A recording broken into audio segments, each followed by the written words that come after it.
and Cheese.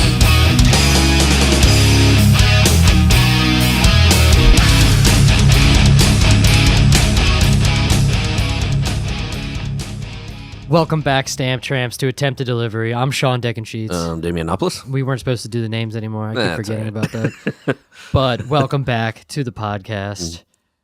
I think I've solved the staffing issue for the post office. Oh, yeah? We use incarcerated mailmen. I think that'll work. Aren't we all in a way? Yeah, but we can just do, and we pay them like $10 a day, like the firefighters in LA right now. Nice. I think that'll work. Oh, yeah. Yeah, it should work. That'll work well. for our office. There's a prison right across the street. I know, that's what I'm saying. Yeah, it's perfect. I've always joked that like our office is just an annex of the prison.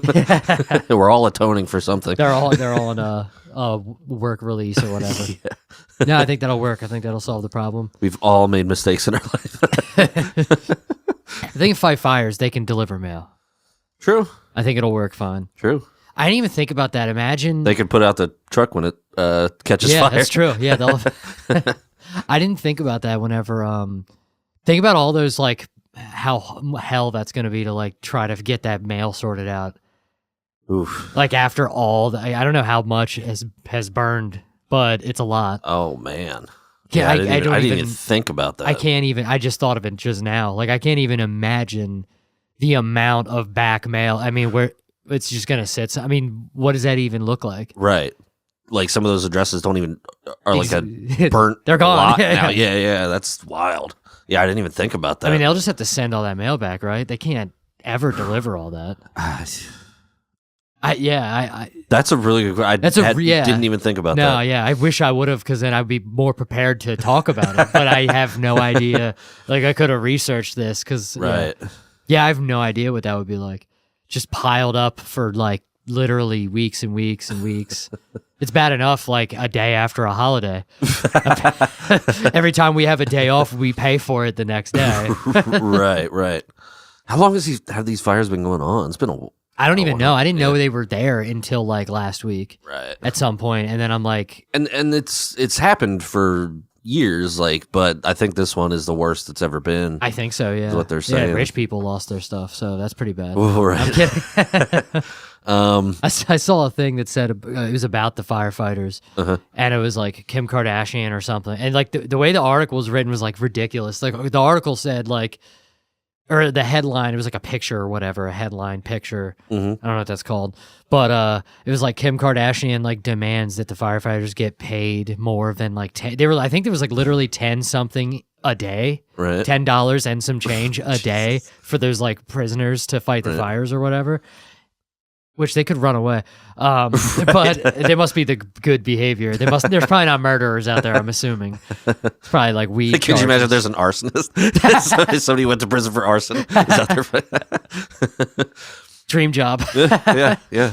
No, but yeah, it said like she demands that they get like paid more or whatever, and then in parentheses it said a billionaire who could afford to pay them all herself. Like, what is your, yeah, because that makes sense. Like, shut the fuck up. Come on.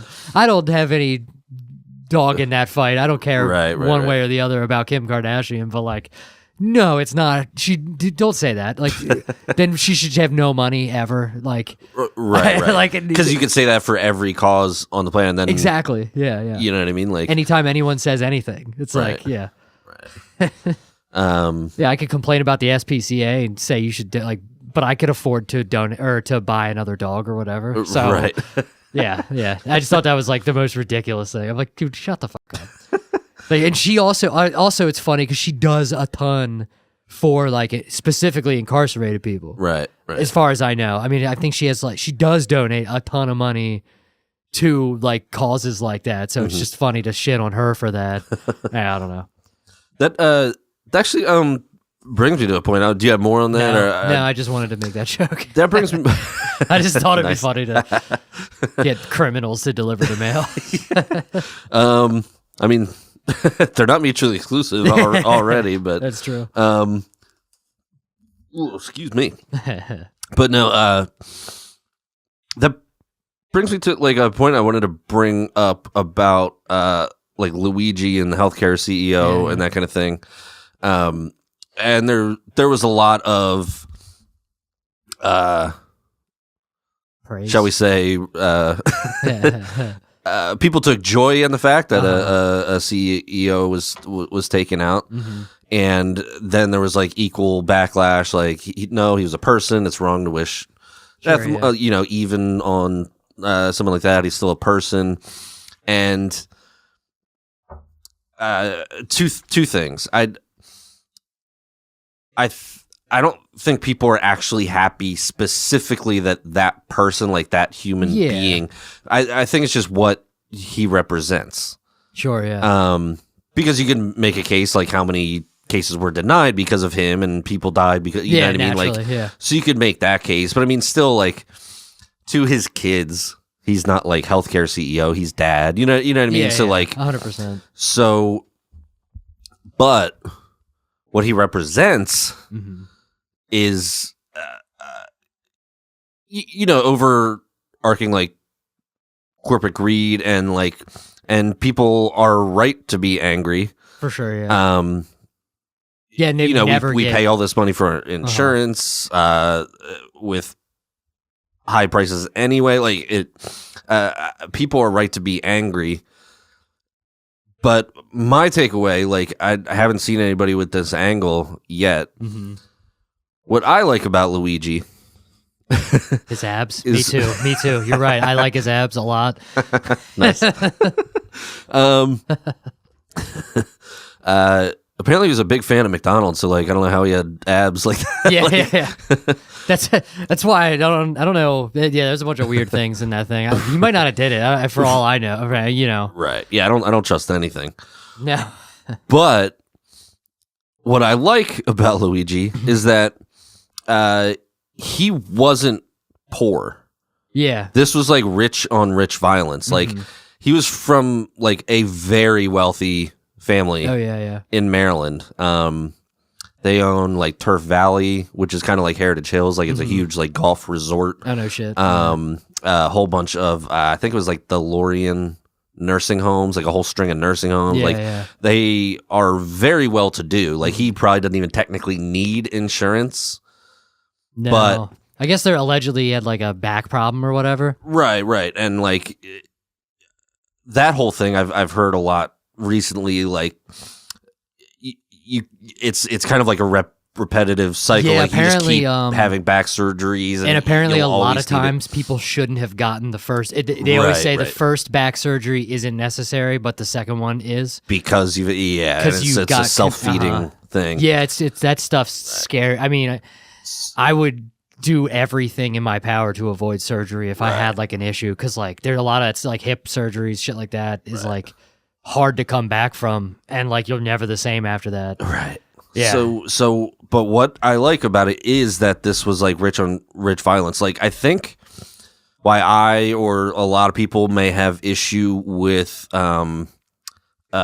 police or religious leaders is that like the best of them don't call out the worst of them. They like like protect them. Like the Catholic Church. Well, very much so. Like, so a priest is caught molesting a kid. They don't call him out and say that doesn't represent our religion. They cover it up, they hide it, they move him around.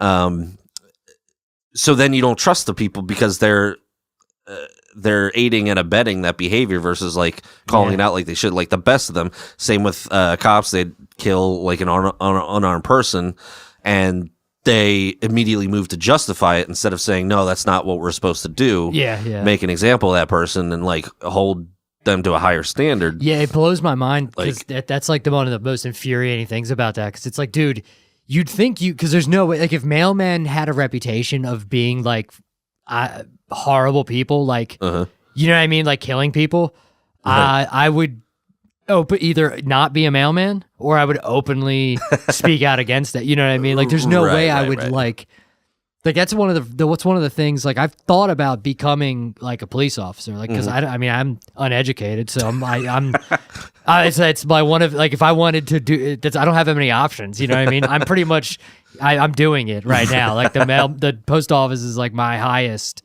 That's like the best I could do. I could be like a cop, but like, Hey, reach for the stars, you end up on the moon, right? Is that the same? Yeah, no, I guess that's it. Yeah.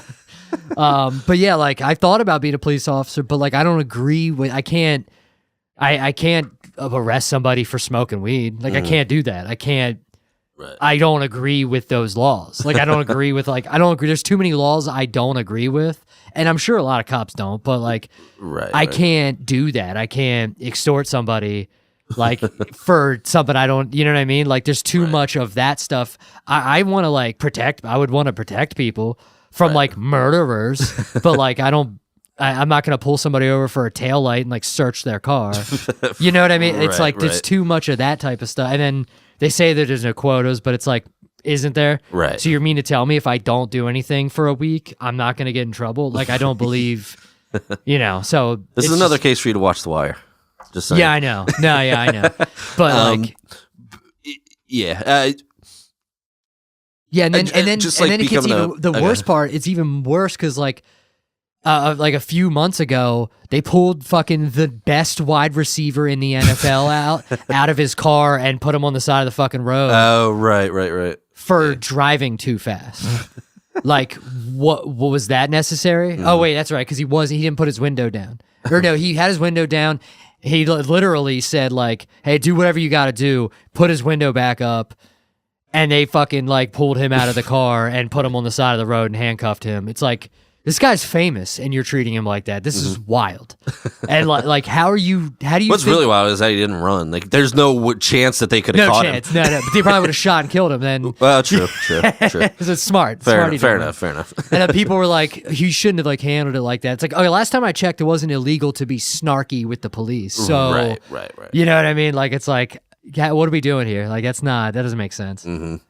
Yeah. Just like becoming a supervisor. I remember a few years ago, one of the supervisors was like asking me, like trying to get me to do it. It's like, but then you have to enforce all this bullshit that is bullshit. Like, I don't know if I can do that. Yeah, and I mean, there's supervisors that are like, look, you basically there are like, some cool ones, like and they're like, look, they're making me do this, so it's understandable in a lot of senses, but now that's like the perfect situation like that for the company, and this is any company that's big. Like Amazon for sure is the exact same way. You could have I'm sure there's good supervisors that have to enforce bullshit like rules, right? But like, it's the perfect system when you have like such a big company with upper management, because they don't even see the people. Right. And then it's just a whole long line of like people doing what they have to do because it's their job. And like, that's where you get like the person right above us or you or whoever is like, I'm sorry, I have to do this. And you might like them. So now you can't even yell at them. Like, I can't even call you a fucking asshole because I like you, and I know you do. It's like, now I can't even like get, you can't even let loose or whatever. You know what I'm saying? Like, you can't even express your feelings because it's not their fault either. Right. So it's like the perfect system for like upper management to just be complete pricks forever because they don't even have to talk to the people they're ruining the lives of. Right. They're so far removed from it. Like Amazon they're, you know what I mean? You hear horror stories about working in like those factories and stuff, and you have to like scan or do so many things so quickly, and then you get yelled at for not doing enough and shit like that. And it's like it's like all an automated system of people just doing their job, so you can't even like smack somebody. Like, you know what I mean? There's nothing that can be done about it. It's a brilliant system. Like, right. Side note, supervisor this morning thought I was opening a beer. I brought a Liquid Death. Nice. And I cracked it open and started swinging it, and she was like, "What?" Like, it is fun. It is fun. They are fun. They look just like Miller Lights, the regular water one. Right. Yeah. Yeah, that's I just wanted to make that point that it was like rich on rich. I thought that was interesting, like, because he technically could pay out of pocket for anything and everything, and like could have probably paid for like the best back specialist and that kind of thing. But I mean, if you fucking there's nothing you can do if you're like damaged like that. Right, That's terrifying to me, by the way. I know I skateboard, so it's a little. It's the reason why I don't go that hard these days skateboarding. Like I just skate when I want to, and I don't push it. If I feel like tired or beaten down from work or something, I'm not gonna try to go skate even if I want to, because it's just like if you get hurt, you can ruin your life like nothing. You know what I mean? It doesn't take much. Not long after we started the podcast, you cracked my head open, busted your head. Did that affect you? Like when you go to skateboard, does that like do you now like hesitate sometimes, or is that just kind of not you're really? So used to falling, or what I mean? I'm used to falling, and like that happened. Well, that happened at a skate park I wasn't familiar with. I'm like it's just one of those things where like if you're not used to like the ramps and stuff, it could be like totally like what happened there was the coping. It was kind of large, like kind of big coping. You know what coping is? Like the pipe. Try to do it every day. I don't know. Nice. Sorry. But like the top of a quarter pipe, it has the pipe. Yeah. Like the metal pipe. Yeah, that's coping. And it's kind of big on that the thing ramp. in the Tony Hawk video game that you can slide on grind. for like 3 miles. Yes, yeah. When you start grinding, you go faster somehow. Dude, one of my friends, he passed away a few years ago, and he like skated kind of like that. Like he was so fucking gnarly, but like it almost looked like Tony Hawk when he would skate. Oh shit. Like he would like get into like a grind on like a quarter pipe and like went faster. It was just like real gnarly. I don't even know. That's such a vague thing to say. I don't even know why I said that, but no, I just like it was a steep ramp, and then the coping was big. So I was like kind of like this on. It's like I did like a front disaster. So I came up and went like this, and then got stuck. The trucks got hung up on the top of the ramp, and I just went straight down. The board stayed at the top of the ramp, and I went to the ground. Nice. So that's kind of why that happened. And I probably wasn't warmed up enough to be trying that trick anyway. Gotcha. Because I'm not like good. So, but yeah, so not necessarily, but it definitely makes me to warm up more. Shit like that you just kind of get used to, like, usually when you fall, it's like so unexpected. For sure. That it's like not, I don't know. And I've fallen like doing dumber stuff, so there's really no avoiding anything. You know what I mean? I've fallen like really hard off of pebbles on the ground. So it's like there's just no hope for that. I'm sure around this time I said this, but like I fell just trying to get onto one. Yeah. Yeah, it's not. It's difficult. It was so embarrassing. My friends were like into skateboarding, and they had like normal, like modern skateboards, and I had this fucking giant thing from the 80s. I think I showed it to you. It was like a pool board, like real wide. It was huge. It looked like a fucking boogie board with wheels. Like, you know what I mean? Like, probably was. And probably where it started. I brought it because I was just trying to like fit in and like not just stand there while everyone else is doing something. They all laughed at me when I brought it out. Yeah. And then like I literally like just tried to stand on it, and it just went out, and I landed on my back, and I just fucking like laid there for like minutes. Yeah. Fucking yelling. You got the wind knocked out of you. Yeah. Yeah, so that was the last time I attempted to get on a skateboard. Delivery of skateboarding. Yeah. No, and it doesn't necessarily make me think anything, just because it's like you get used to I'm just have used to having fallen. That probably was the worst I've gotten hurt though, to be honest. But it doesn't really make me think about it too much, but it did make me start wearing. Now I also kind of when I started growing my hair out, I need something to keep it out of the way.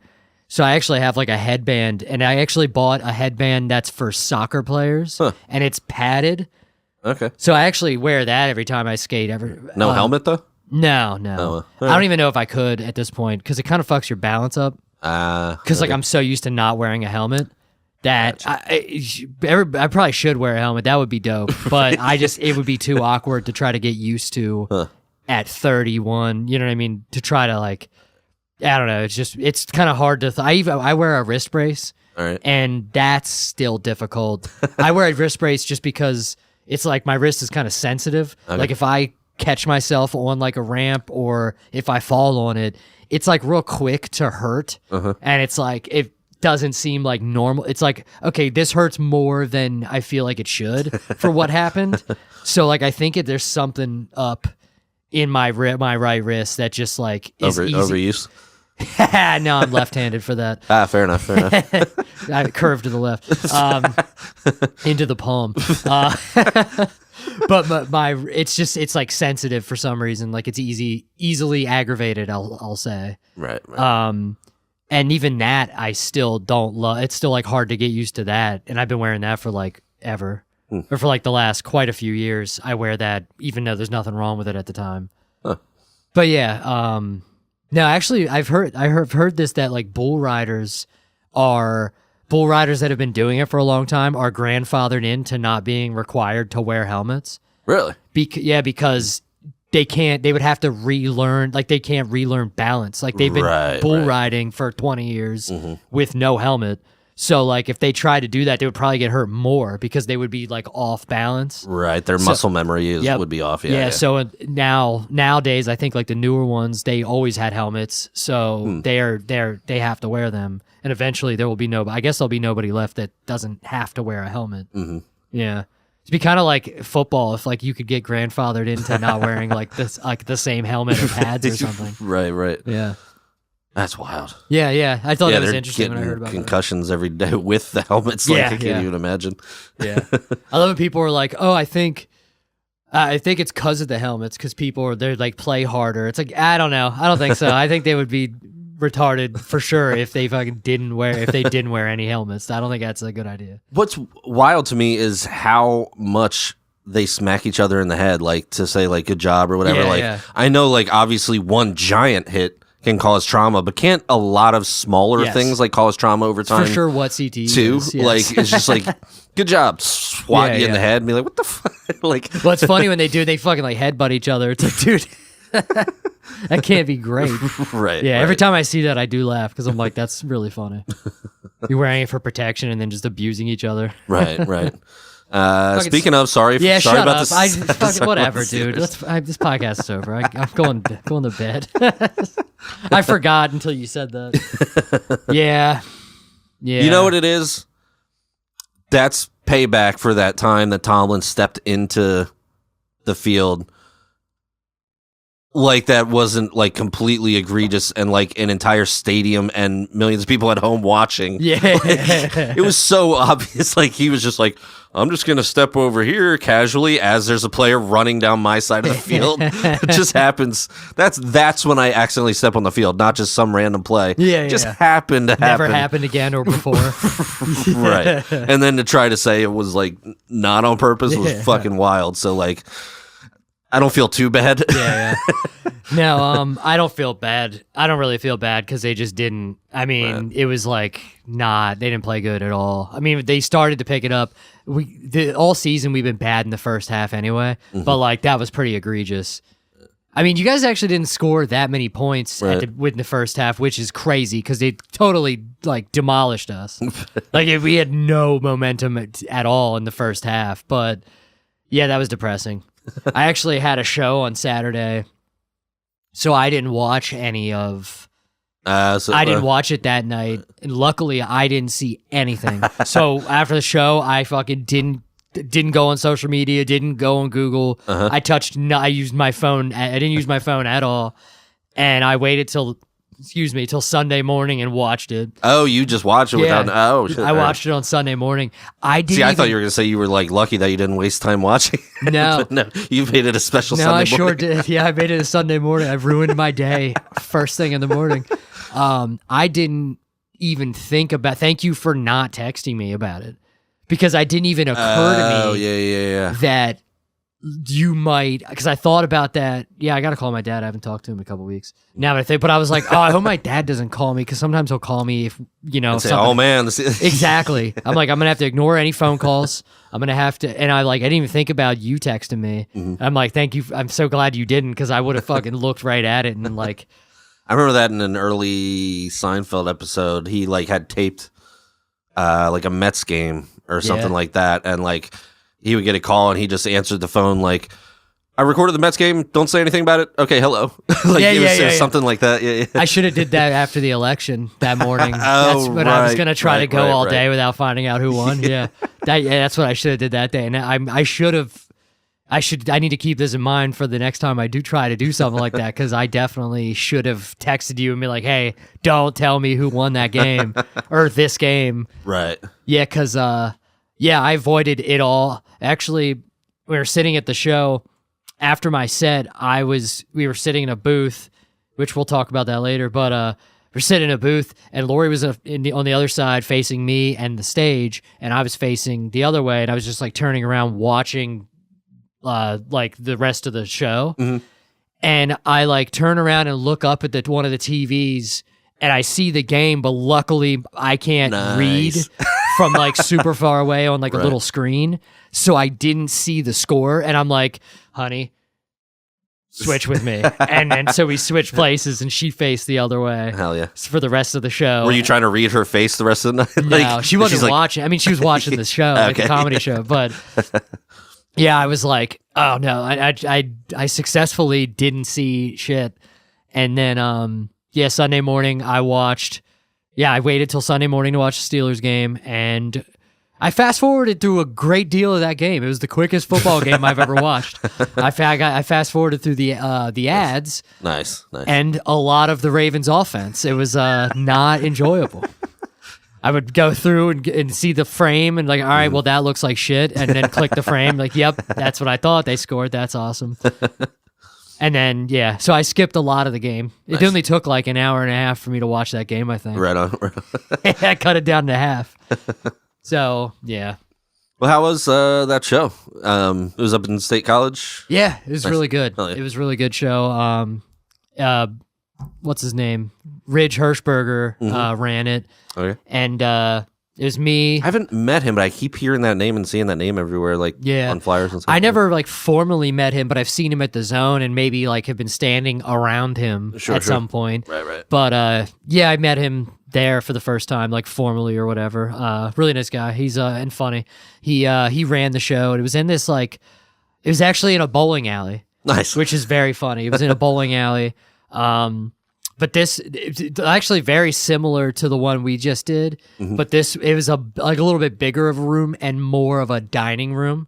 Alrighty. Like it was it's like a legit dining room, with like booths on the sides. It's kind of like a longer room, bar in the back, and they had a stage. They had like a legit stage. They must do music. I mean, obviously, I don't know what else they would do. They obviously do music there, right? And they even had like a sound booth and everything, like up. So they had booths along the sides, up higher, and then there was like a main floor with just tables, and I think it sold before we even started the show. They sold like 57 tickets. Wow. Yeah, and it was ticketed, so there was actually like it wasn't an ambush. Hell yeah. It wasn't a comedy ambush. Nice. And they sold 50. It was actually probably damn near sold. I mean, I guess some of the booths weren't filled, but it was sold out it was close. It was probably close to sold out, honestly. And then, like I said, there was a bar in the back. There was TVs at the bar, but there was also TVs like in the section of the dining room or whatever. Mm-hmm. And they actually turned off the TVs that were in the dining room, which was very nice. Wow. Yeah. Nice. Yeah. It was like, wow, you guys actually give a fuck. This is crazy. You know what I mean? It's like, wow, that's not a normal thing. Yeah, Lennon has a whole joke about that, right? About Yeah. competing with the TVs or whatever. Which I don't even know if I don't remember him doing that joke actually. But yeah. So it was like me, Karen, Kay, and Lennon. Mm-hmm. Free were on it, and then a dude, John Saxton, and another dude, Scott. I forget his last Abika. I forget how to say it. Oh, right. And but yeah, it was a really fun show. The John dude hosted. Yeah, actually, I was talking to him. He skates a little bit in like BMXs. He actually knows the Woodward dudes. And he like rides. Woodward is like it's like a skateboard camp. Okay. And they have like, I don't know, 97 skate parks at one location. It's a huge. It's like literally a summer camp for skateboarding. Wow. Yeah, it's like I never got to go because I didn't have any money, so I could never afford to go. Probably would have been a waste of money when I was a kid anyway. But like I said, I wasn't not good. But it was a really fun show. They were a little tepid at first. It's like a little bit of like a slow start to the show, but by the time I got on stage, I got him, I won him over and Nice. stuff, so it was like fun. Oh yeah. Yeah. I ended up doing I did 20 minutes, which was sick. I think Karen and Lennon also did 20. Yeah. Alrighty. Yeah, and you still haven't seen his guitar stuff, have you? No, I didn't think I so, really yeah. want to. Yeah. Did he do some of that? Yeah, he did. Yeah, Awesome. he did his guitar Hell stuff, yeah. which is it's awesome. But no, it was a really fun show. We carpooled with Karen, so me and Lori drove to like somewhere near Harrisburg, like right on the other side of Harrisburg. I kind of forget, right off the highway, and then Karen picked us up in the minivan and went to Nice. yeah, and then we just like carpooled the whole. She was also she killed two birds with one stone because she was taking her son to state college, so she was going anyway that night. So she's like, perfect, I can just drop him off and then we can go over to the show. Hell yeah. Yeah, so it worked out well. And then she had us to help her carry his stuff into his dorm. So Hell yeah, yeah. it was perfect. Nice. Which is funny. I was like, I didn't even think about it until till we like got there, or like to the drive to meet up with Karen. I was like, oh, I didn't like think about like, I wonder how the dynamic is with her kids. You know what I mean? Right. Because it's right. not like she's like a little delicate flower or anything like that. Sure, but sure. I'm like, oh, she might be like a totally different person around her kids. You know? Right. Like, I'm sure the dynamic would be different if it's just a bunch of comics in a car. I don't think it would versus with a really. No, Okay, yeah, that's what okay. I was like curious. I was like, oh, let's see how this is gonna go. And I get in the car, and she was like talking about something about rest stops. Like, yeah, it's fucking bullshit. I'm like, oh, okay, word. Hell yeah. Yeah, I'm like, hell yeah, all right. Yeah, so that's fine. That's just shit. Said fucking bullshit in front of her son. We're good. That's fine. I mean, he's in college too. It'd be weird if she was, Right. But yeah, yeah. So we carpooled to that. It was fun. Yeah, felt really good. Was a little nervous like at first or whatever. Just I guess it has been it's been a few weeks since I was on a show Alrighty. or whatever. But I ended up going to the Zone on Thursday, so I was somewhat, I had just gone on stage like a day before or whatever. Right. Yeah, I was a little nervous to start, but I got like comfortable after a few jokes and stuff like that. And once I realized I wasn't gonna bomb the whole time, the usual. Yeah, and it was very fun. I'm trying to think if there's anything that like didn't work. Mostly everything worked. That football joke I've been doing worked like the best that it's ever done there. Really? Maybe because it's like a football town. I don't know. Yeah. You know what I mean? I could see that. Yeah. I will say this part, it did probably better than probably the best it's done, and but then it does end like with like a domestic violence tag or whatever, Right. and it was funny. I always forget people really like in the moment shit at comedy show. I don't know what that. I guess because it's like it's not planned. Oh, sure, yeah. You know Because what I mean? it's a spontaneous thing, like where it's like it is kind of fun when something spontaneous happens, because it is like just it happened organically. Like it's not manufactured. Right? Yeah. Exactly. Allegedly, because you can plan crowd work for sure, but something that's actually in the moment, which that actually will apply later in this conversation. But yeah, like I said the joke about that, and it ends with that like domestic violence tag, and I'm like, well, don't get mad at me. Fucking something about like the NFL lets you do that or whatever. And I was like, I saw there was one of the servers had a Ray Lewis jersey on, and I'm like, I saw that Ray Lewis jersey. Where's she at? And fucking got a huge pop. It might have got the biggest pop of my entire set. Nice. Just saying, hey, that girl has a Ray Lewis jersey. You know what I mean? Right. It's just funny how that works. It's just like something in. Would have been even funnier if it was a Ray Rice jersey. Well, I know. In hindsight, did Ray Lewis have domestic violence claims? No. So it was Ray Rice. No, there was some speculation that I don't know if he was just in the car when a murder happened, or there was something.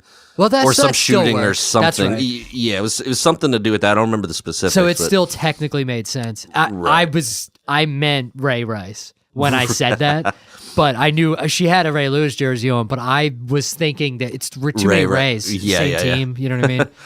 But that's who I was thinking Ray. of. Ray.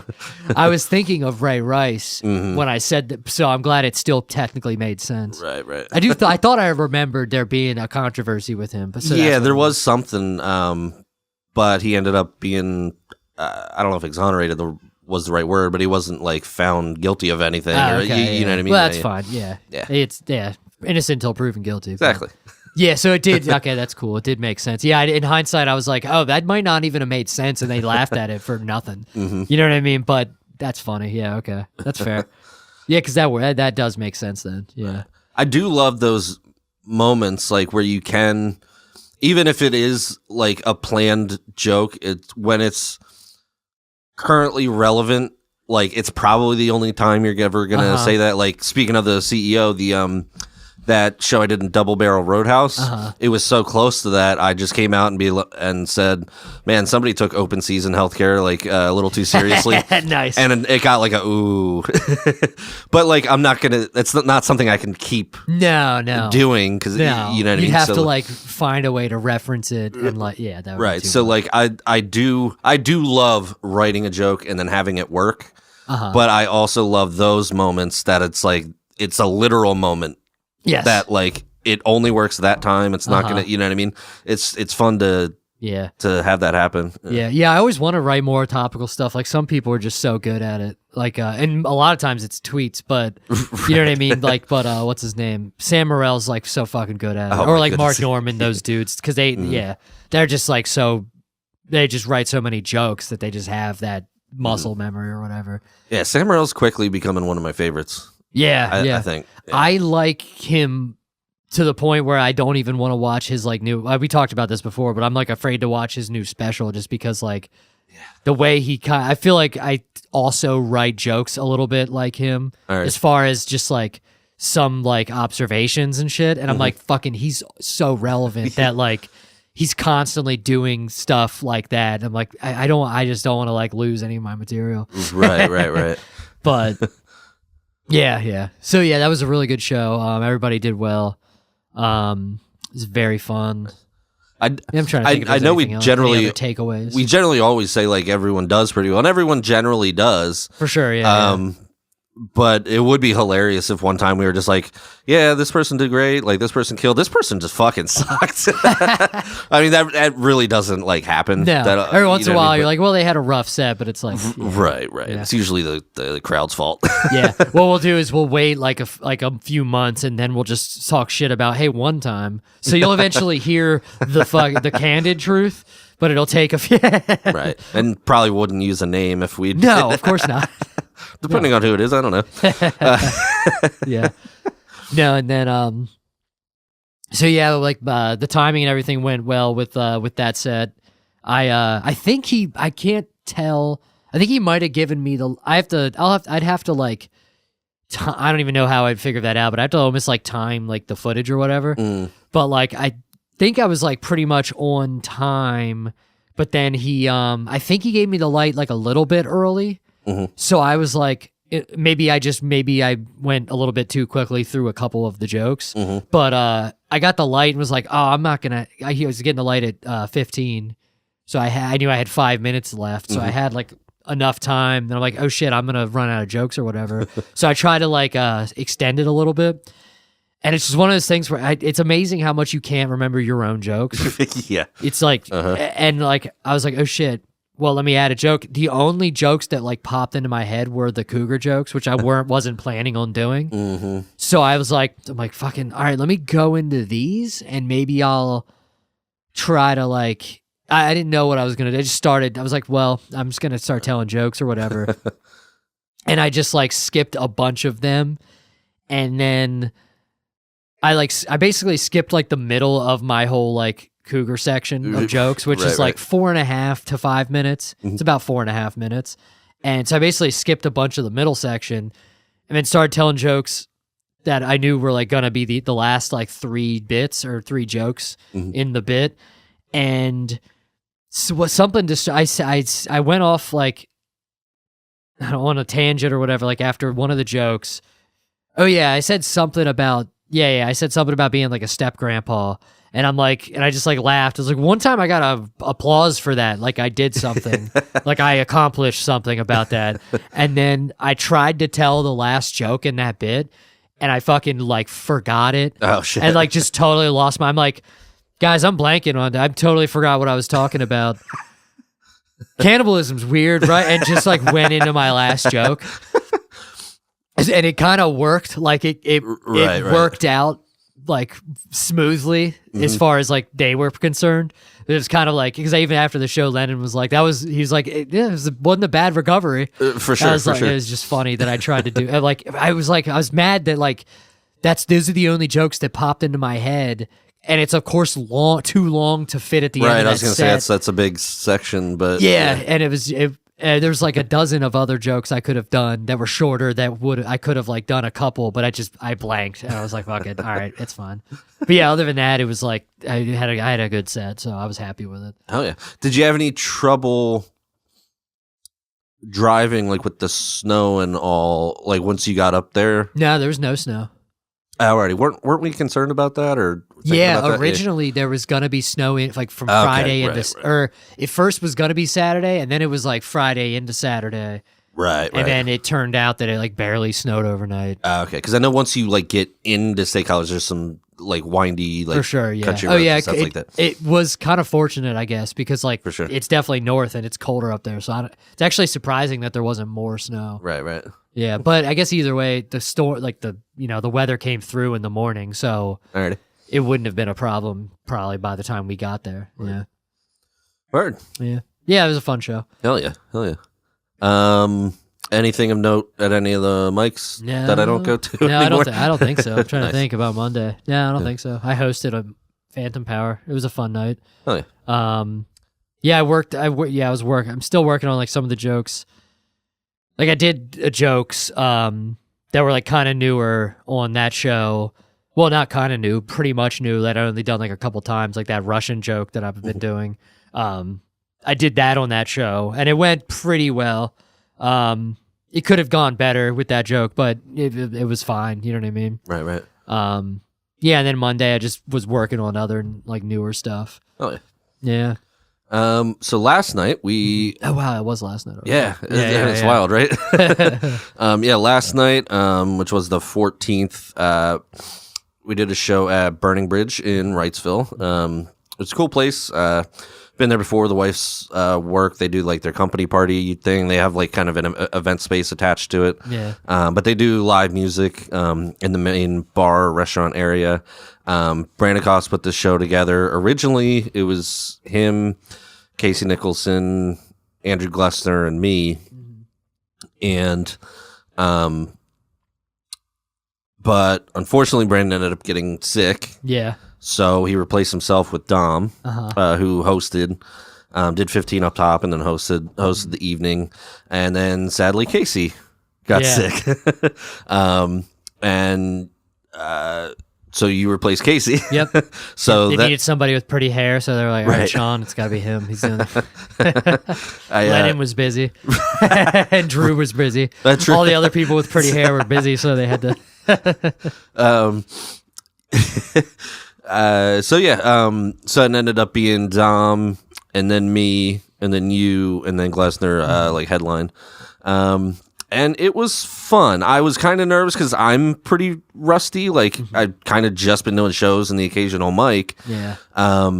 But I kind of like had a plan. I was pretty loose with it. I kind of like quickly came up with a set list. I even threw a few new ones in there. So I was kind of like happy about that. But I was kind of nervous because like I was joking like. Because it's so close to the home, I was like joking with the wife. They're like, "Oh, hey, yeah, bring the kid." And then Tuesdays, my mom comes Tuesday morning and then leaves Wednesday evening to like watch the kid those 2 days because we're both working.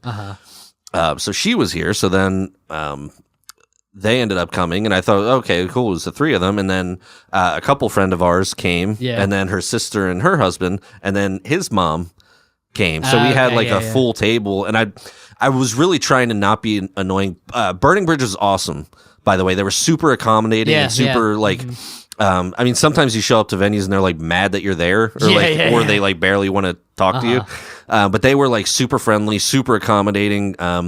They had like a lot of individual tables, but there was I'm not doing the math right now or counting in my head, but 8 or 9 people or whatever. So they actually brought a couple tables over and put them together, brought chairs for them, and I was like thanking them and apologizing. I'm sorry, I'm not trying to like rearrange a restaurant. Just trying to have the family sit together and all. So they ended up sitting up front. So the couple and a brother-in-law's mom hadn't seen me perform yet. So I was just kind of nervous about that. Yeah, for sure. Especially with my stuff, I don't know how it's going to be taken. You know what I mean? Not that I'm like crazy outrageous, but it's still like. I don't know. I'm always worried about like how I'm gonna be perceived or something, especially like people that I see and like like you have to see again. If you horrify them, you will have to talk to them again. Right. I literally have jokes making fun of the wife and kids, so it's like, am I just are they gonna think I'm an asshole, or call Child Protective Services? Are they gonna think it's funny? Luckily they enjoyed it. I think it was a killer show. So this place normally does music, so they already have like the stage set up, the PA and everything. And it was kind of nice that they didn't like close so you walk in and there's like a main seating area, like with actual like tables, and then you go into the bar area, and then around the bar there's like smaller individual tables. There was one longer table that was already taken. So it kind of forced everyone up front, which was kind of nice, because if all those people were spread out and all the way in the back, it would have felt a little weird, but it was nice and full up around the bar area. And it was pretty much like completely. It was. I guess it was almost completely full up front. So, right. So that worked out super, super well. Dom opened up, and then I went up, and like I said, I was happy with that. Similar to the CEO joke at the top, we had talked last week about the 3 Mile Island and Microsoft or whatever. So I just said a dumb joke about that, got a little bit of a laugh, and then just actually went into my set. But I think that made me feel a little looser. It felt really good, because for a long time I felt like fairly scripted.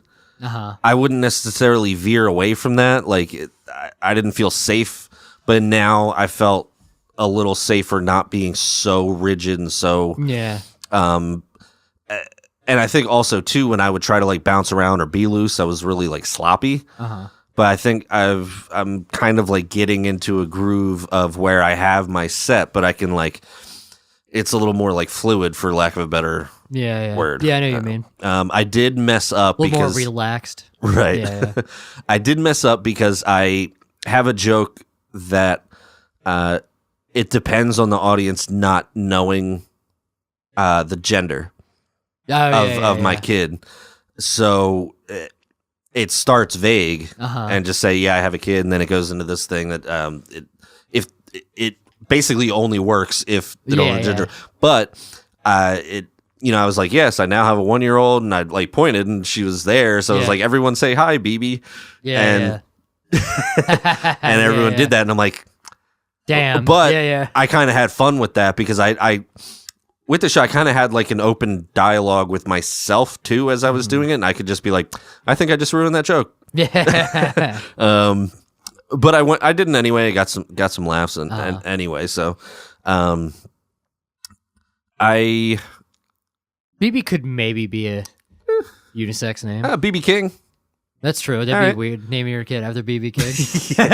BB Queen. That's funny. But I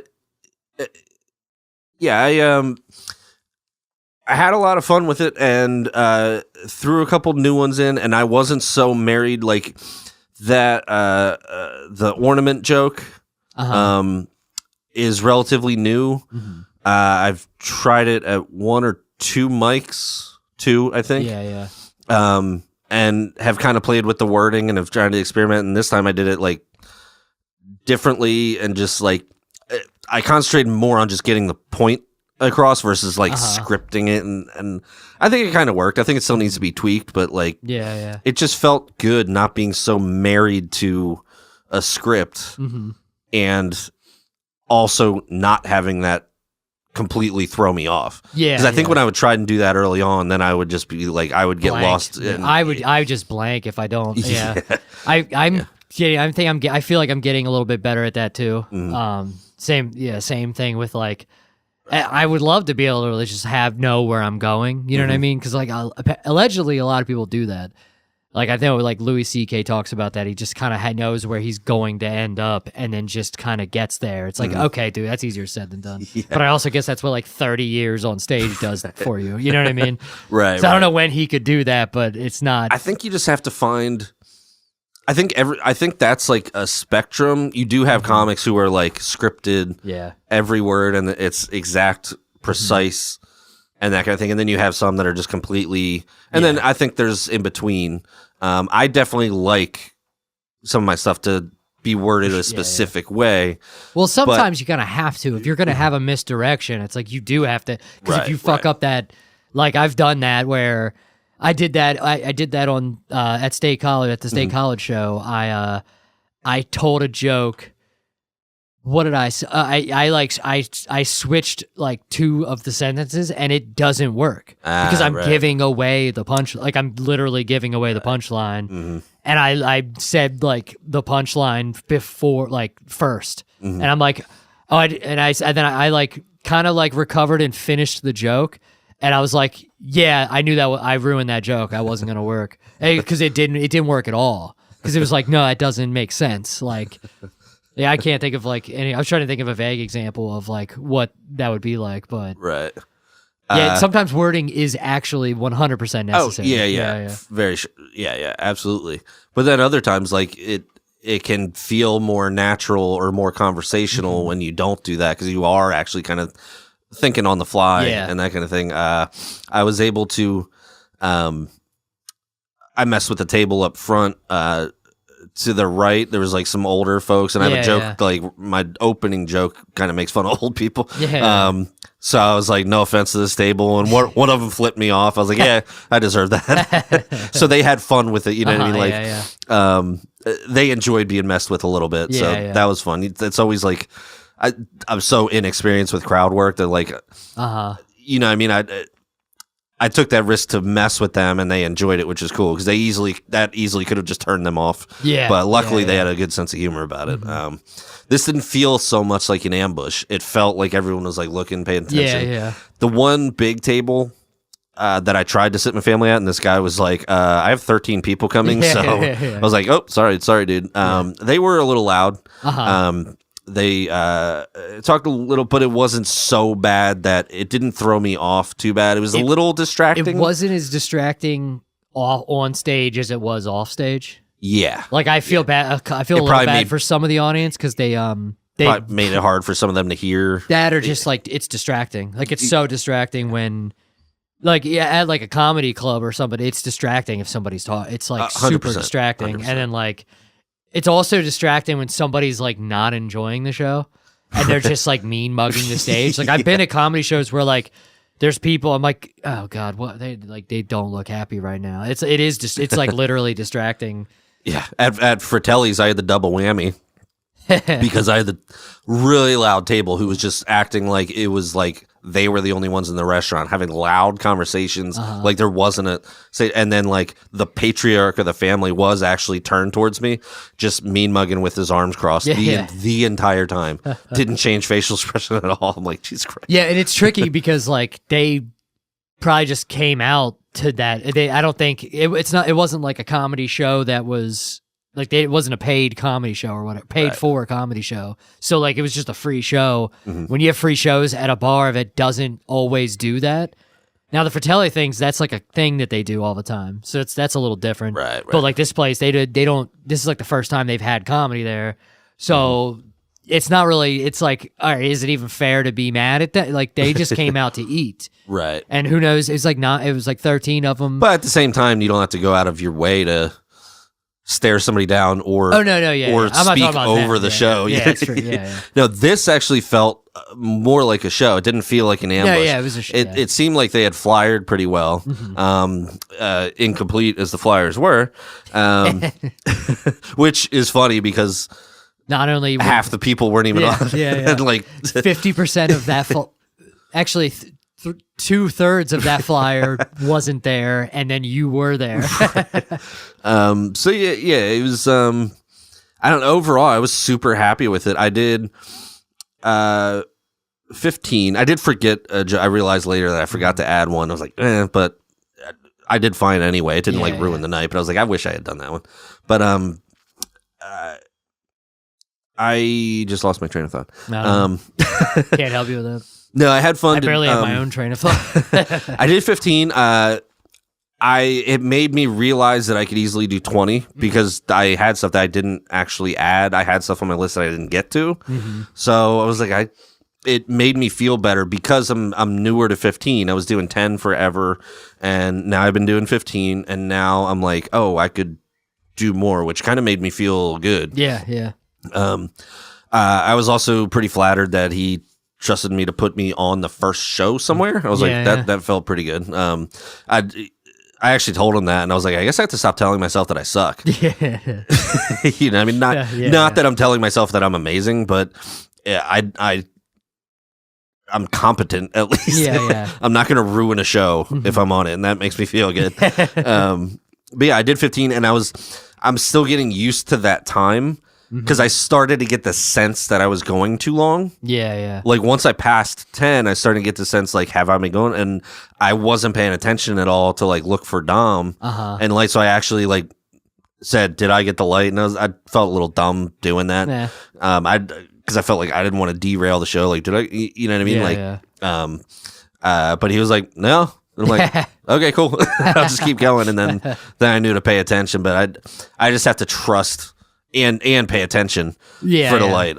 My plan was to take my phone up and have the timer there so I could see it. Yeah. But I completely forgot to do that. So, I'm still getting used to what that time feels like. You know, you go to the mic every week and do 3 to 4 minutes. You know what that feels like. Yeah. You almost don't even need the light because you kind of have that sense. Then when you start doing 10, you get that sense of time. Of when, okay, it's probably about to end, but now I'm like having to get used to the 15, and I just have to trust that the light's going to come when it's going to come, and just keep and going. Also, like when I'm hosting, you kind of like the host, whoever's giving you the light should make sure you see the light.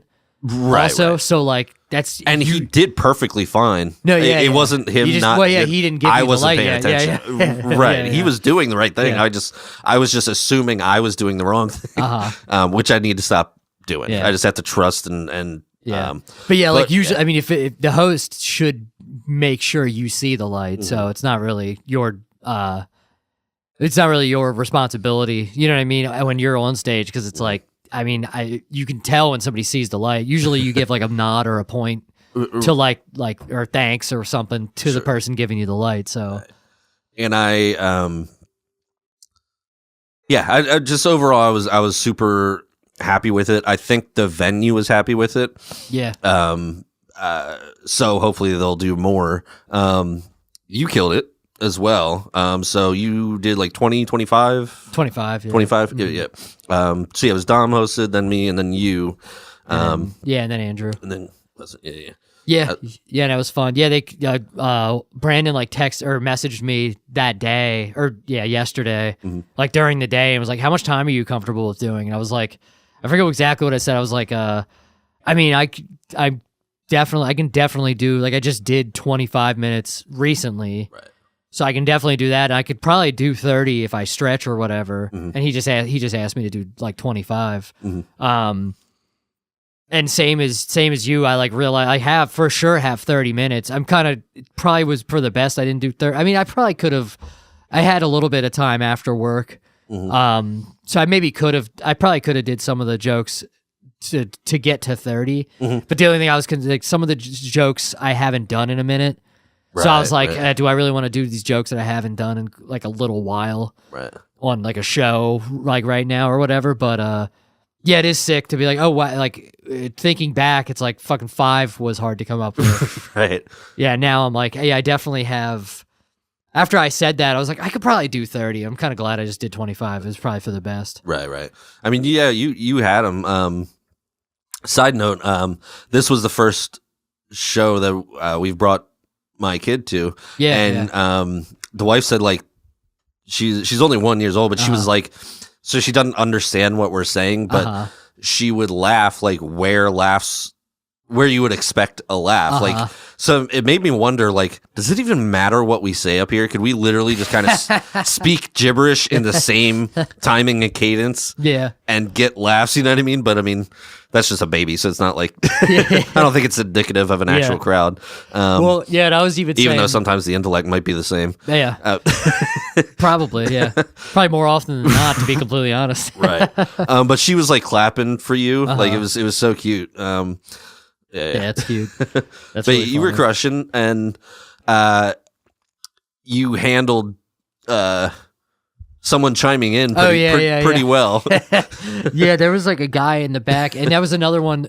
It's like I keep getting. I like would have been comfortable like talking to this dude. I was trying to talk to the dude. He was like this, just either drunk or diminished. Mentally diminished dude in like the other side of the bar, and he was fine. He was having like he was having a good time and stuff, but he like, I had a joke that mentions like lube or whatever, and he was like, he was really just like stuck on lube for some reason, right? Like he was like like yelled out something, and I was trying to talk to him. I was like, what was that? I couldn't understand a word he said. Like I couldn't, from that far away. It just wasn't. So from the stage, it's a horseshoe bar with like one of the long sides in front of you, and then short side, and then the other long side. He was on the far side, just like yelling, and he was probably drunk, so he was kind of like not super coherent.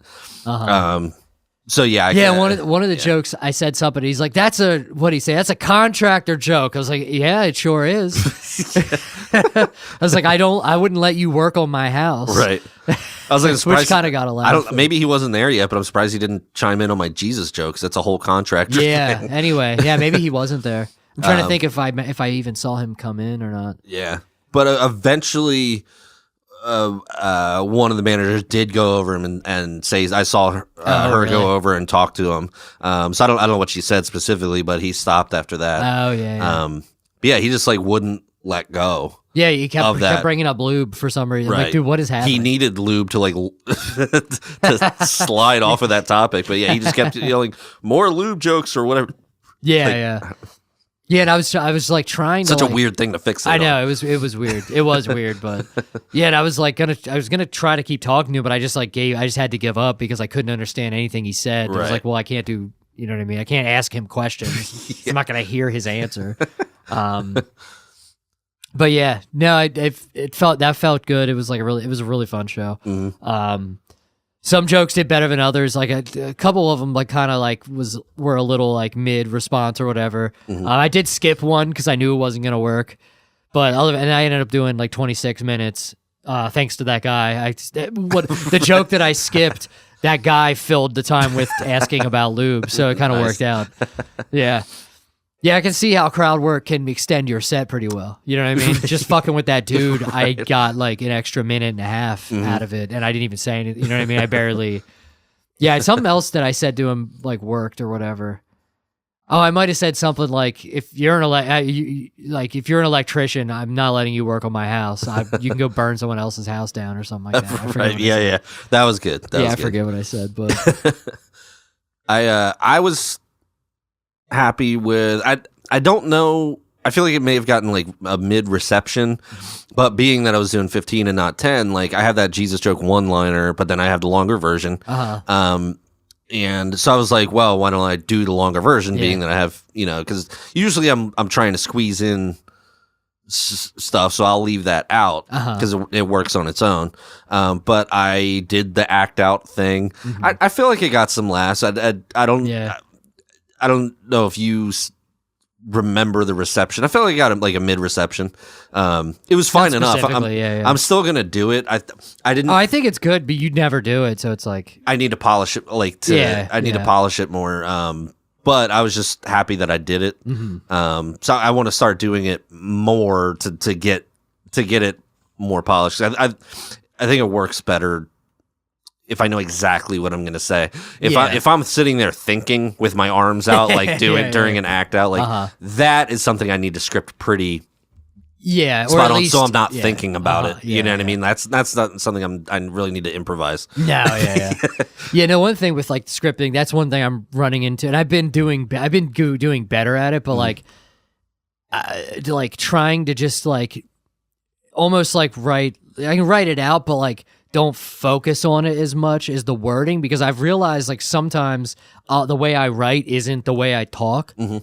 So I'll write a joke and it's like I go to say the joke and I'm like fumbling a little bit. And I'm like, what's going on here? I'm like, oh, it's because I wrote it like a book. I wrote it like to just not like the grammar or whatever. Like the wording is not how I talk. So when I go to tell the joke, it doesn't come out right because I wrote it different. Like I don't talk like that. Right. You know what I mean? Like I might write. I write so little. Yeah, that's how bad it's. That's probably I was bad at school. I can't. But like, yeah, I write like writing properly isn't how I speak. You know what I mean? Like right. So, yeah. So like, I'm trying to like loosen up on for that reason, because then it's like easier to just tell the jokes.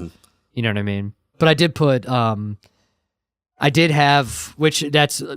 Speaking of, I had like a kind of like a brand new joke that I did. That stuff about being like a degenerate or whatever. That stuff was like new. I think I did it once. I think I did it twice. I think I did it last week or this week at Phantom Power, and then 2 weeks ago. So those were like new jokes that I kind of put in that worked pretty well. Oh yeah. I'm kind of digging. I mean, part of it is kind of necessary because I am not getting to as many mics. Yeah, sure, yeah. But I've really enjoyed kind of throwing in a new joke because it almost, you get a little bit more of a realistic response. Yeah. In a show, sandwiched between like a couple jokes that work, because then I don't know. I feel like I'm getting a better gauge. Yeah. Of what it can be. Yeah.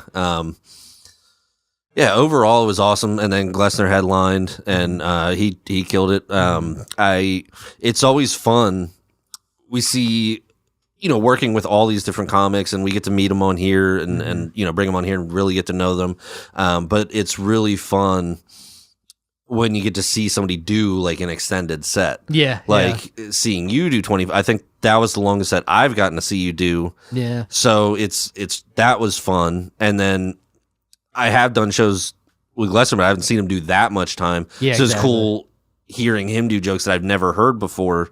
So that was fun. Yeah, you're seeing jokes that like he only does on shows, as opposed to like seeing him at the open mic all the time. Or longer shows. Like we were both on the Skid Row. Oh, that's true. The Skid Row show, but I think I don't know if he did 15 or 20 there, but it wasn't like 45. You know what I mean? Like, so that was cool to see some of his stuff that I haven't seen before.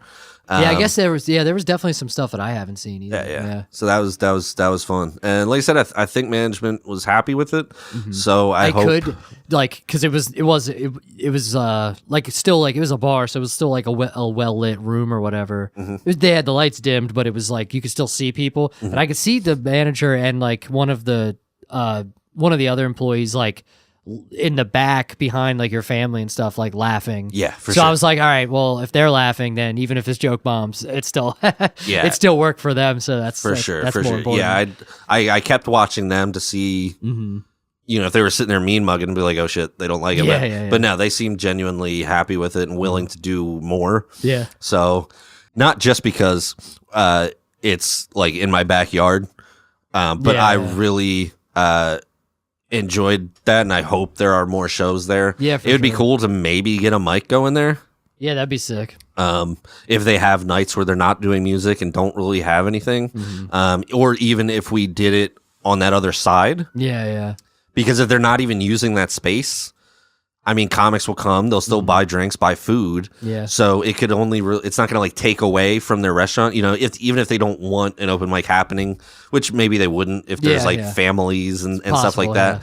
But if we did that in that other room, there's separate bathrooms over there. There's even a separate bar over there. Oh, that's right. Yeah, there is. They probably wouldn't staff that though. But right. But even if people were coming, ordering drinks from the bar and going back over. Yeah. I mean, or if they had one server who would come through and check. Yeah. You know what I mean? Or just like have another server do that section. I could only see that. I don't see it taking away. Yeah, for sure. From them. They could use that space that's not being used at all. Yeah. And we'd have like another mic. I'd have one that I could probably go to more often because it's right down the street. Yeah, this is pretty self-serving idea. Yeah. But it would be a good spot. For sure, I think it's real close to 30. Mm-hmm. You know, really not far from 30, not far from Lancaster or York. Yeah. You know what I mean? Like I feel like it might be a good spot for that to happen. So, hell yeah. Yeah, I'd super happy with it. Hopefully they'll do more shows. Hell yeah. You have any other shows coming up? No, not for a while. Right. Well, yeah, I think March 22nd. This is a Skid Row show that I'm on. Oh, right. Yeah, yeah. but we can plug that closer to the date anyway. Right. Yeah, it's definitely in March, so I know that. Yeah. Yeah. It's a sick lineup too. It was such a good show doing that, and like that I want it to happen more. But I like the way Zach Jack is doing it. Yeah, he's kind of doing it like quarterly. So it's like by the time it comes around again, yeah, I think he's doing it like once a year. When was the last one? No, you're right. I think he's doing it twice a year. Okay. Yeah, because it was August. Yeah, because I remember. I remember saying like you could probably do it like quarter, and he's like, "No, fuck that. We're doing it twice a year." All right. All right. I mean, it was.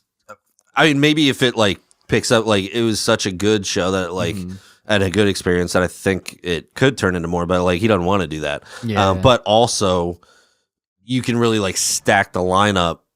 Yeah, you know what I mean? Instead of like a weekly or a monthly show with like 4 people, he's just banging like 10 people out at a time and just like having it like. Although one more and he's got all the so I mean he'll be out of comics if he keeps doing it that way. So well, somebody could come in and start and then be like 6 months in before the next one. It might have 5 10 minutes to do. You know? Yeah, that is true. But no, I'm excited. I'm gonna try to come out to that just because. Hell yeah, it's a good time, good venue. Oh yeah, and I don't have any details on the show. I am on a show, February, I believe 8th. It's on a Saturday. Nice. Yeah, I think it's February 8th, but I have no information on that. So yeah, we'll see. Yeah, it is February 8th, but okay. Yeah, But they haven't given you any. Literally none. Yet? I know nice. I don't even know if it's going to happen or not. You know what I mean? So that's as far as I know. Yeah. Brandon was giving a shit for not. Like promoting the shows, right, or like not having the information, but sometimes we don't have the information. Yeah. So this is one of those cases. Yeah, I mean sometimes we do and we just suck and forget, but yeah, sometimes we just don't have the information. The only thing I have on the horizon is the roast battle. I think we're gonna have Corey on like mid February to for nobody to come out to. That's another thing. It'd be all right. We're not getting right. It does make us feel good that people think we have any kind of reach. Yeah, it does. Yeah. I mean, I guess there's some, and we're trying to grow it. So, we do appreciate that. Yeah, it feels good. The hope in ours feels great. We still have to deliver mail though, so it's not going that well. True. Do you have anything else? No, I don't think so. I'm gonna bring up one thing quickly. I don't think anybody even like addressed the poll last week. What was the poll? It was the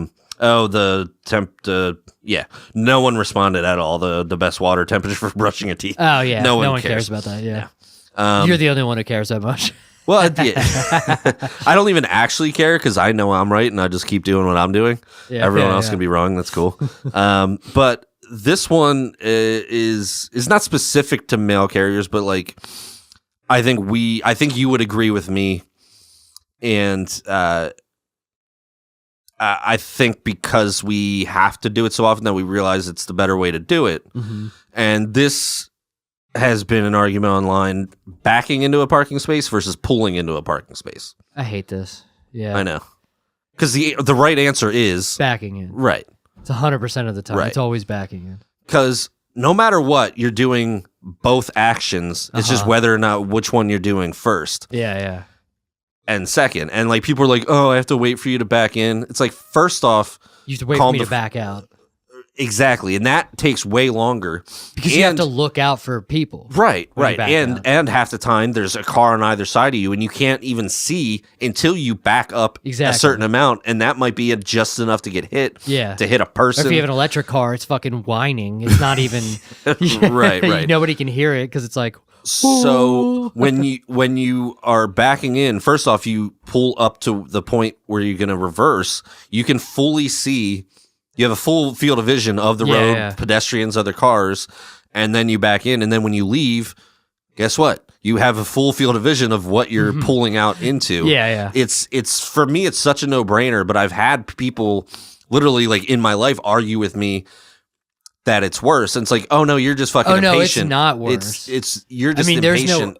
I've never heard somebody try to argue that point, that it's worse. That's insane. Yeah. People said like, yeah, it's worse. We have to wait for you to back in. Yeah. And it's like you said, you have to wait for somebody to back out, and that takes way longer and is way less safe. For me, it's a no-brainer, but people somehow still argue. Yeah. This without like I hate to be like that. Like it's unsafe. That's not. It's not. It's fine. But without that argument, it's a wash. So I don't know what you're complaining about because it's a wash. Right. It takes the same. If I'm backing into a parking space, I'm gonna have to back out. It takes the same amount of time. It's just putting off the hard work. Right. You know what I mean? Right. It's like putting off the more difficult part. But legitimately, looking at it from like a safety standpoint, it's the only way to do it. There is no other option because you're backing in. You can see. Like if you deliver a package down like a driveway, when you get to the end of the driveway, and you have to turn around to leave out the driveway. Obviously, you're not going to back the whole way up a driveway, so you want to make that turnaround, that backing up first, because you already have a visual of the place you're backing up at. Right. So there's nothing.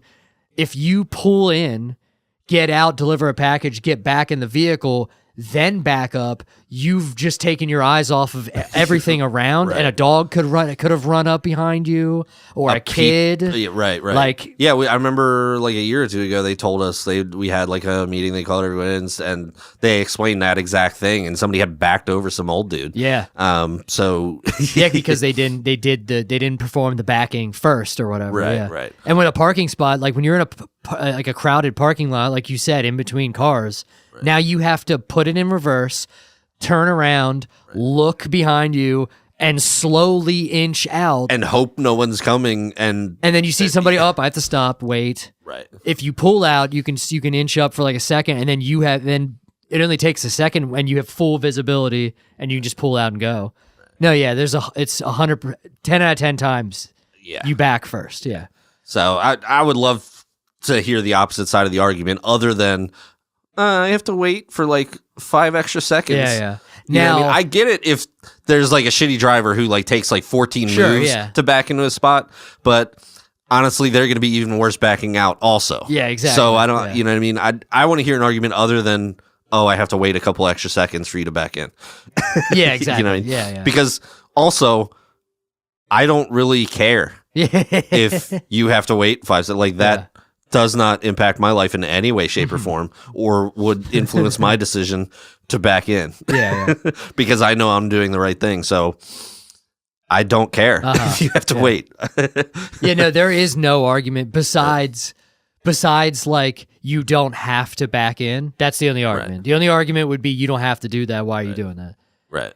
And what I do, which I'll admit, I park so far away from the store.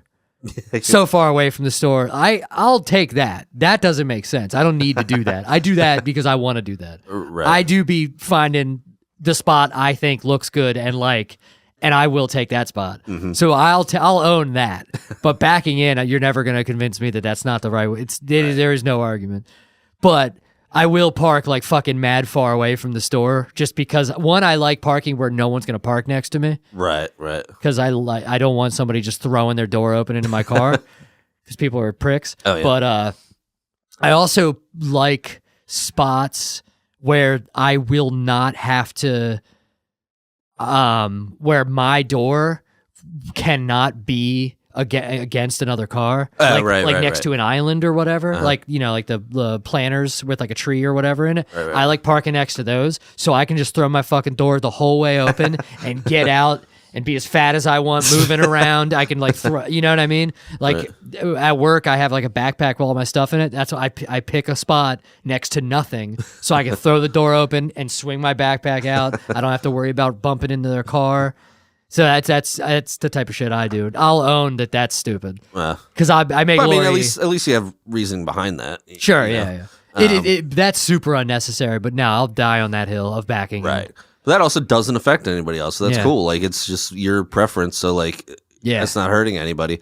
I fucking hate the people who like purposely park like with two spots. Like they will park like with You're the asking line going center. Like I want to key those cars so bad. Unless it's like a giant truck, there's no reason. Right, unless it's necessary. But if it's just like a sedan, like, what are we doing here? It's super annoying. It's like, dude, I don't know why you would even want to do that, because that's drawing attention. That's like people don't give a fuck. People will like key your car if they want. Yeah, I mean, like it's such a shame there's just cameras everywhere, because I want to like kick your mirror off your car right now. Yeah. It's like these people, like, to paraphrase a Carlin bit, like they should be beaten with hammers in front of their children. Like, it makes me that level of angry.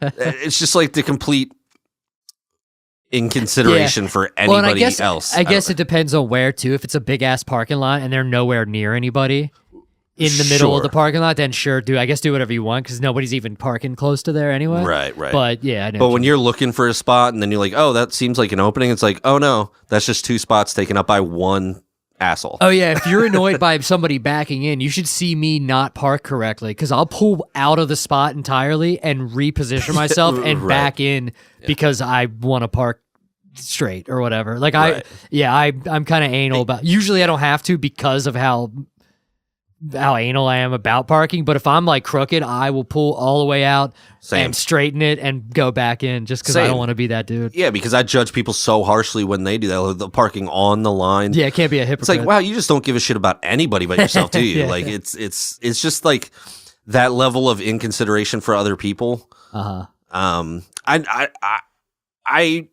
wife would say I go too far in the other direction. I try to stay out of everybody's way. I get like anxious, like in the grocery store, if people are like near where I'm looking, I will like get out of their way, like, or just assume I'm in the way, and then I get like anxious and frustrated and that kind of. So I would admit I probably go too far. I know it sounds like a humble brag that I'm just too considerate. Yeah. No, I'd be doing sometimes like I'm that. unnecessarily considerate. Yeah, but I feel like I have to compensate for all the inconsiderate fucks out there, because I judge it so harshly if they're like parked on the line or just like. No, you do the right thing. If it's a pet peeve of yours, you shouldn't do it, because you'd be a fucking hypocrite. Exactly. Yeah, I'm the same way in like a restaurant. Or not in a restaurant, in a store or something. If somebody's this is so stupid. If somebody is in my way, I act like they're not. Yeah. So if you pretend like you're looking at something else, I pretend like I'm not even interested in that, and unless they are there too long, and then I'm like, all right, now I'm gonna go and be like, hey, I'm sorry, excuse me, I know exactly what I want, and you're making this take. I'm like trying to get to the shampoo, and they're like in front of it, and like they have the cart to the side, so they're taking up the entire like shampoo section. So I'm like, I guess I'll just check out these tampons for a bit. Like, No, I do that 100%. Or I'll, I get sometimes when like the store is real busy, it will feel like people are targeting you. Like I feel like I will, if I am looking for something, I'll position myself and my cart in front of like, oh, no one needs this random. I was trying to think of like a random product that no one would ever like really like actually need, except baby for oil. a very specific. You're in the baby oil section. For like a very specific purpose. But then somebody will need to come right there and start looking around you like, what? Just like, how is this possible? This aisle was empty. No one needs this except for like maybe once a year. Yeah. And people will come like right up to you. Like, I'm trying to like look at my phone, like look at my shopping list, make sure I got everything. And then it feels like they're targeting you. Mm-hmm. And again, that could just be my anxiety. And you know, crazy, but yeah, it is. I don't know. That was it. That's all I got. You got anything else? Nope. Cool. I think we'll be bringing some guests on soon. Hell yeah. We were talking to some people to get them on. And I don't have anything else to end with, so we'll see you next Thursday. Take it easy.